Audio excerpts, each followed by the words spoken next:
here. Lance, I know you posted that on Twitter, but what's your reaction to the donation yesterday and the impact that it can have for your program? Well, it's huge. It's unbelievable. It's someone of like David Booth have that type of generosity and the impact it'll make for our football program and athletic department for many years to come. During a time that's so important for us to keep moving in so many different directions of things, whether it be stadium or revenue share and all the different things that continue to evolve in college athletics. A gift like this gives us the opportunity, to stay strong, and yet it's not the end. We have to keep moving. We're going to need other help along the way to do things to continue to complete the projects, the mission for success, and things of that nature. Coach, can I follow up on that real quick? Sure. Just ask more sort of on the personal side of your interactions with Mr. Booth. How has your relationship developed over the years, and what sort of questions did he ask you, or how did this process come along at the personal level? I've had the opportunity to have multiple interactions with Mr. Booth. He's a quality man, obviously highly successful, very personable, very welcoming. But make no mistake in this, that Travis Goff and Chancellor Gerard were the lead people, along with our development staff, in getting this gift across the line and accomplished. So, kudos to Travis and all the efforts that he made. On my personal level, shortly upon being named head coach here in that May, had a chance to fly to Austin and meet David. He welcomed us into his home, met some other boosters in that first month, and he's always been very welcoming, understanding, appreciative. Obviously our win in Austin was big to him as well as us, that year of progress, and he's always been appreciative of the progress he's seen in the program in our short time here. I'm trying to get my months straight here. Earlier, might have been June or late May, in there we had dinner with Travis and myself and Coach Self. Well, we met and had dinner with some other people from development that were there here in town. Other times to have the opportunity to interact with him has been great. He knows the importance of what athletics does for a university in many different scenarios, as he alluded to in the video, and he's seen the benefit of what a successful college football program means in today's age as well, and for that I can't thank the man enough. Thank you very much. Next, the Big 12 announced their new player availability reports this season for conference games. Did you support that, or generally what do you think about it? Yeah, Jordan, I've been kind of, it was trending that direction. Kind of want to see how it plays out. We talked about it in our meetings in late May. We knew it was kind of going there. We talked about some different thoughts on when and what categories. I haven't seen the final one yet of how it's going to be labeled.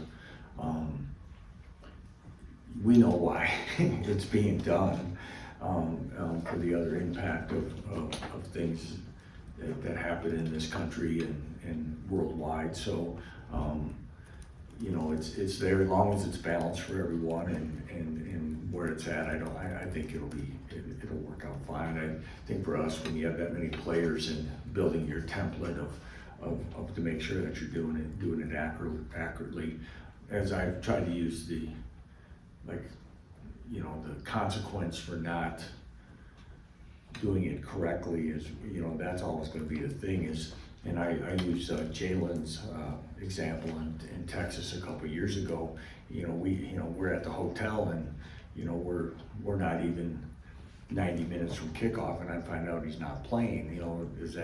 Where does that fall in those circumstances? And how is that evaluated if we said he was available and wasn't? So that's the one that is unique to me.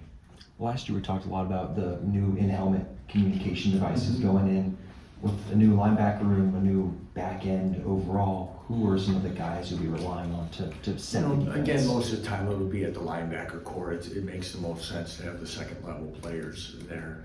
And sometimes you may use a safety, but again, for communication and where it's at, from coach to player, it'll be in the linebacker room. One thing I think we've done a lot better job to this date is communication as a whole on defense. DK's been emphatic on it since day one about communicating better, and I think our guys have. So again, home or away, whatever's happening, communication, echoing calls, understanding calls is also vital. And we've talked about the depth at linebacker and how it's been different than maybe having someone like Cornell, or Tywin that's always in the game. How has that worked throughout camp of having different guys coming in and being the voices on certain situations? I think it's good. Again, some of those guys are, whether it be the newcomers that have joined us, from Trey and Bengali and Joseph to a guy like Jason Gillen, who's been in the program, and Ezra Bedrell's a guy who's had a really fine camp as a walk-on and put himself in a position to see the field. All those guys have been, given the opportunity within their rotations to be vocal and be leaders, and I think they've done a fine job. Joe Deneen is back on staff. How did that come about, and what has he brought to the coaching staff? Exactly how it came about when the Purdue staff was let go. When we had an opening when Coach Dawson was hired by Scott Frost and rejoined him at UCF, kind of looking at it, knew about Joe. I met Joe before, but really what triggered my interest was a conversation with Brett Bielema a couple years ago, talking about Joe, and he raved about him when he was at Illinois, talking about he's the kind of young assistant as he has seen, smart, personable, energy, all the things, a really good football coach. And as the conversations went on, and for us to have a chance to bring someone like that back to the program, I thought would be beneficial, and I'm really happy to have Joe here and the impact he's made in this time. You've talked about the continued benefits of Jalen getting the chance to kind of practice more with the wide receiver room that's pretty brand new. How's that connection look between them, and how's that continued growing? I think it's been excellent. JD's had he's had a great camp. He's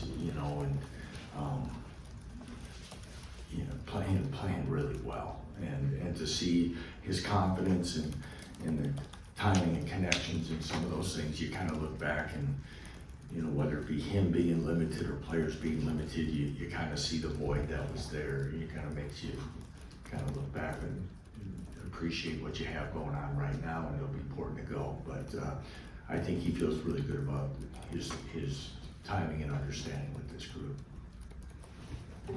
Sorry, to circle back to the injury reports a little bit. Sorry, was sports gambling something you were referencing as lastly coming up? Is that what I was referencing?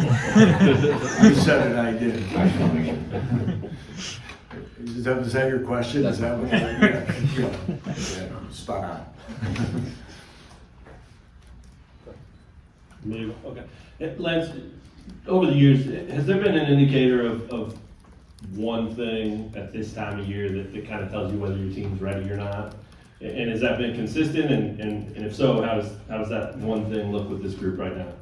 When they're sick of practicing against each other, usually. Yeah. I mean, there's part of that. I think our players have done a good job, and we've been very strong about it. Sometimes in camps, people think that fights and short tempers is a sign that it's ready to go play. I think it's a waste of time and a lack of discipline. So we don't really tolerate it, never have. And I think our guys have been really good about that. Things get separate. I think our practice model really helps us there. But I think you're at a point now with some of the things that you can tell they're getting anxious, and I don't want to say it's getting monotonous in this, but there's a routine, and you have to embrace some of the monotonous things in order to be great at something. You have to do those those tasks that kind of require repetition and to embrace that kind of grind to do that. But I think we're getting at that point. I think it showed itself a little bit to me today. I thought we were okay out there today. I thought we looked a little heavy-legged, and that happens at this time of camp. And as things start to taper here the next couple of days, as we approach game week, I think we'll have them in a great spot and to be excited for kickoff. What, if you could, just kind of a general overview of what it does look like between now and the start of a true game week? Tomorrow, we got meetings and walkthrough here today. We'll go through our mock game scenario tomorrow with a lot of situations. But we'll go everything through our pregame routine. In fact, you kind of forget, we got coaches who have never coached a game here, and there's new rules. You can use monitors and video at halftime now, where you can set up a place to watch. So from going out, with 50 new at least scholarship players, let alone others. We got a lot of players that are new in our program on how do we warm up on game day? How do we use half the field? Where do we go? What's the rotation of going out onto the field? So on and so forth. We'll go through all of that. We'll go through a mock game scenario, which isn't any different than probably 99% of the teams in the country will do something similar.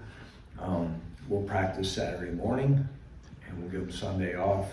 And then we approach our game week routine on Monday. So our new student athletes on campus have other things now that the campus is starting to pick up that they're required to go to. So it does kind of cut into our day a little bit. Have to modify that, cut some things short.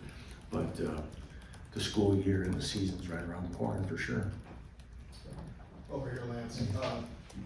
When it comes to a week 0 game, I know there's some advantages and disadvantages to it. With all the new players, I think you're alluding to, and new staff and coordinators, how much has that changed things you guys have gone across with a week 0 game? Just do you like the early start to season? I think that's to be determined based on how the season plays out a little bit, Harold. I just think it's it's exciting to get out there and get going. I think what we're allowed to do now in college football in our summer and our time with the players that have been increased, you get a chance to teach and do things that allow you to hit the ground running. Where you get concerned from my chair is it's one less week really of summer conditioning and weight room time and things like that.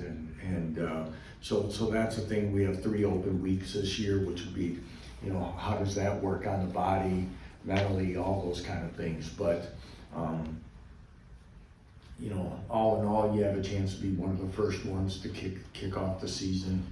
I think a lot of people across the country are excited about college football, excited to watch college football, watching games in August that count and are not just practice games. I think for a football fan is something that is exciting, and for us to have a window on national television to expose our program, our stadium, and everything like that is something that we should be extremely excited about and embrace. Another question I got, just because it's been in the national news a lot lately with everybody and all the headlines, you have to kind of re-emphasize to your players about just social media and checking all your other accounts and everything, going back, and what's your staff do to make sure to tell the guys like, hey, these things can really get you in trouble, and you feel like you have to re-emphasize that every single year with this new product? We hit it. Yeah, we hit it every year on opening day about different things and about really trying to disengage sometimes in the social media because it can be so distracting. It can get to you in those things.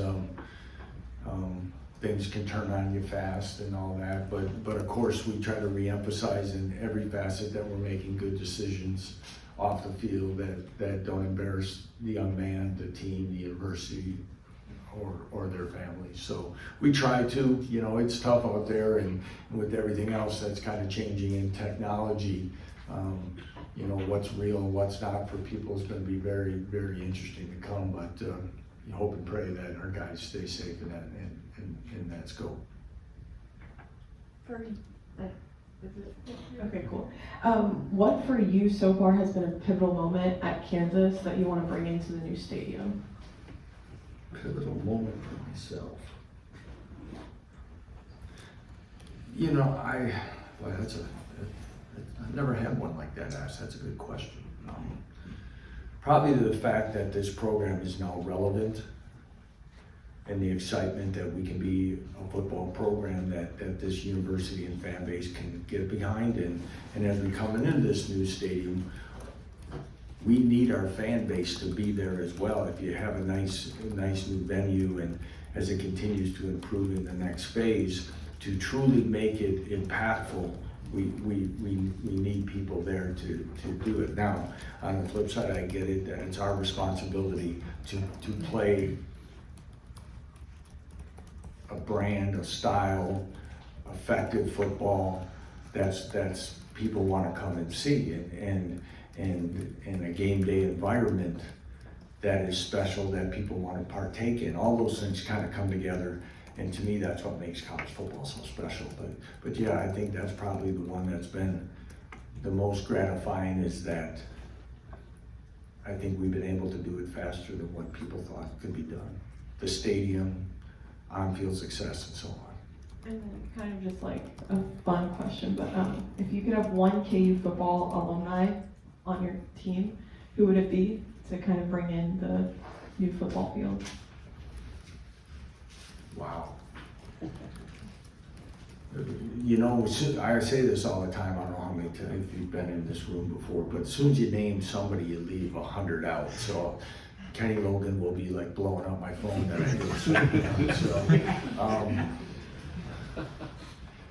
and then if I pick the position, it'll be the player on this team will think that I don't think that they should be in there. So this is, you know, I'd probably go with Gale Sayers.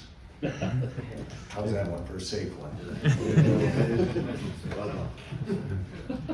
Hey Lance, staying on the new stadium, you guys have shown the recruits and the families kind of what it's going to be as it's going. What's the impact of now them seeing the final product? Yeah, John, that's really good. You know, I've saw so many people. It's a credit to all the people behind the scenes in the design of the stadium, because I don't think I've read as much. Again, I don't probably read about every stadium project, though I try maybe, but is this one hit the renderings as good as any other stadium that people have seen about what it truly looks like. And for that, when we were able to show it to people, at least, you know, I say the outer shell part of it has been really cool, but when they get in everything to see how it's been done, and it was done in a first-class way, and you know, it's not going to be perfect, and of course the people on a negative scope will find things that they'll pick apart, but it's been done really nice, and it's a huge upgrade. And as we continue to recruit to this facility, I know it'll continue to pay dividends for us. One open with Fresno State, who, you know, new coaching staff, new coordinators, lost a lot of players. How do you prepare for somebody like that? Yeah, that's not easy, you know, especially you know, Matt Entz is an excellent football coach, highly successful at North Dakota State before moving on to USC last year. But I can remember, I don't even know, my years are off, but I know the comment is, I had a good friend in coaching that worked with him, I think at Northern Iowa or something, and talked about what a good football coach he was and what a bright future he had. And so I know his team's going to be well coached. I know they're going to be physical. They're going to be disciplined. I wouldn't be surprised if they're going to try to shorten the game up and make it into a 4-quarter game.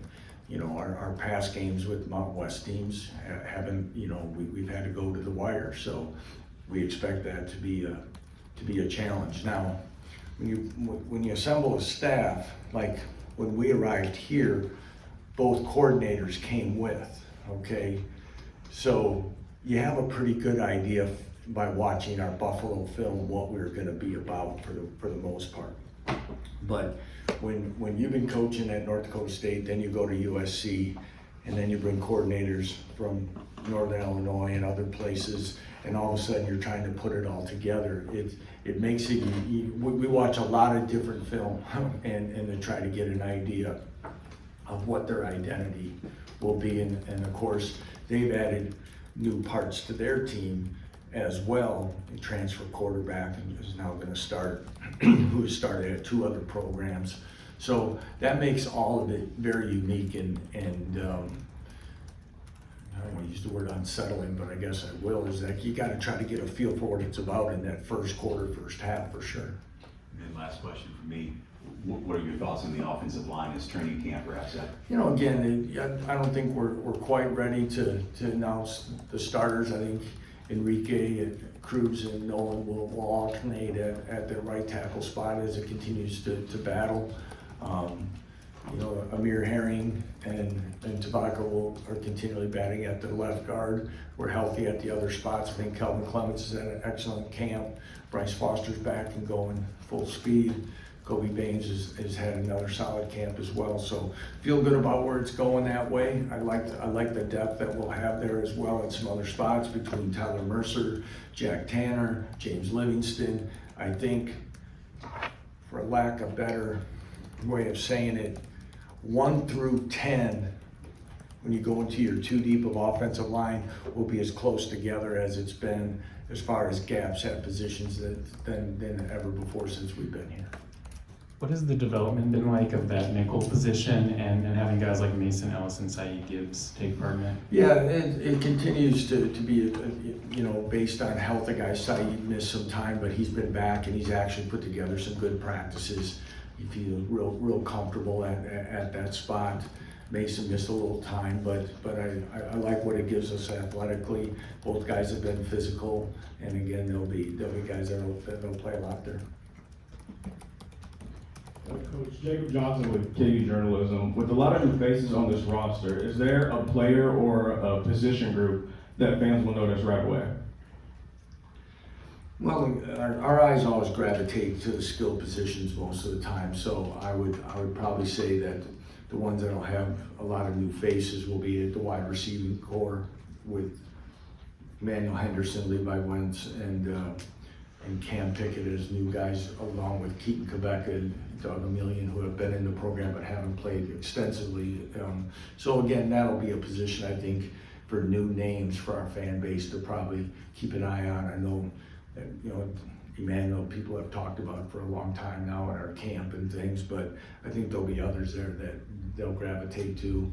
I think our linebacker core with Bengali Kamara, Trey Lathan, Joe Sipp will be guys that also as we will be some of those newer names that we'll talk about as well.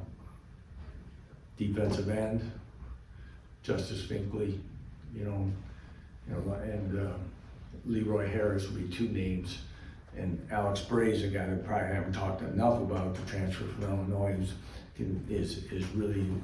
He's a hard worker. He's a really hard worker, and he's going to play meaningful snaps for us as well.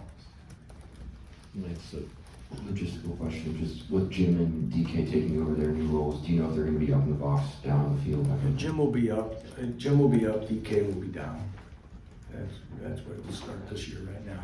And some of that is, just to kind of expound on it, Jordan, for you, is with the use of tablets, to me, I was always strong about both coordinators being upstairs for different reasons for what they could see with you. But with the amount of analysts that are working in your program, or assistant position coaches, whatever we're going to gravitate to call them, and the ability for video to be accessible on the sideline, you can address things with right on the field as well. There'd be times back in the old days where you come in and watch film on Sunday and you go, I didn't know they were doing that, and nobody could see it, and based on when you had smaller staffs or whatever. Now we have resources and people that we can put in different areas and still get what we want. At this point in camp, what's the health of the roster like? Okay, I guess. Trending towards a decent. Dean Miller hasn't practiced much in the last couple weeks. That'll be a big question mark going into it. I don't know. I haven't asked when I have to fill out my first official injury report. So, he'll be. Gage Keys hasn't practiced much. Bryson Canty hasn't practiced much. Other guys have been. Blake Harrell hasn't practiced much. What am I missing in there? you know, to me, it's the list. The list gets really long in the middle of camp, and then like some days now it shortens up. I told Trent Carter he's kind of like the, you know, game week's kind of like Southwest Airlines, you know, where everybody needs a wheelchair to get on, but when they get off the plane, they don't need them anymore. It's like Trent, like everybody can't practice at this time, then we hit game week, and miraculously, guys, he must have some healing powers or something. But we get healthier as it gets closer to game week, but no, we are. In all seriousness, our training staff and doctors do a great job.